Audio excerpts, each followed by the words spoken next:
തന്നെ ഞാൻ എടുക്കാമെന്ന് സമ്മതിച്ചത് തനിക്ക് ഡാൻസ് അറിയാം, പാട്ടറിയാം എന്നൊക്കെ ഇയാള് പറഞ്ഞതുകൊണ്ടാണ്. അവസാനം മറ്റുള്ളവന്മാർ കാണിക്കുന്ന മാതിരി താൻ വല്ല കോപ്രായവും കാണിച്ചാൽ. ഇല്ല മാഷേ.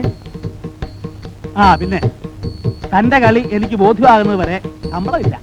വേണ്ട സാർ, അത് കഴിഞ്ഞാലും വേണ്ട. ഞാൻ എല്ലാം വേഷ പറഞ്ഞ് മനസ്സിലാക്കിയിട്ടുണ്ട് മുതലാളി. അവസാനം മറ്റുള്ളവന്മാരുടെ കൂടെ കൂടി ഞഞ്ഞാപിഞ്ഞ വർത്താനം പറയാൻ വന്നോണ്ടല്ലോ. ഇല്ല മാഷേ, ഇല്ല.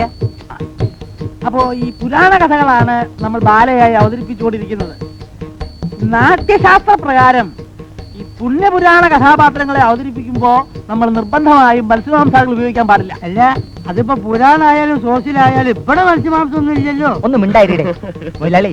സ്വാമി പൂണോ പാർട്ടി ആയതുകൊണ്ട് നമ്മൾ കൊടുക്കുന്ന കഞ്ഞിയും പയറും അടിച്ചോണ്ട് ഇവിടെ എവിടെങ്കിലും ചെറുതോടി കിടന്നോളൂ. അതെ അതെ. അപ്പൊ നമ്മൾ എവിടെയാ മത്സ്യമാംസം? സീത അശോകവനത്തിൽ. കുട്ടികളായ ശ്രദ്ധ വേണം. ഈ നക്കുന്ന കാര്യമല്ലാതെ വേറൊരു ചിന്തയില്ലല്ലേ?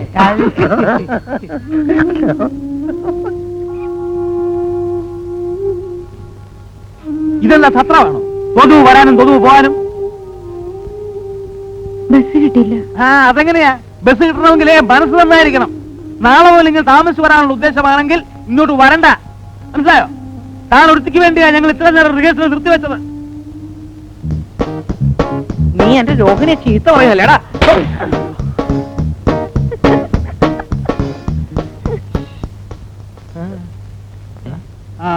ഇങ്ങോട്ടിരിക്കെ.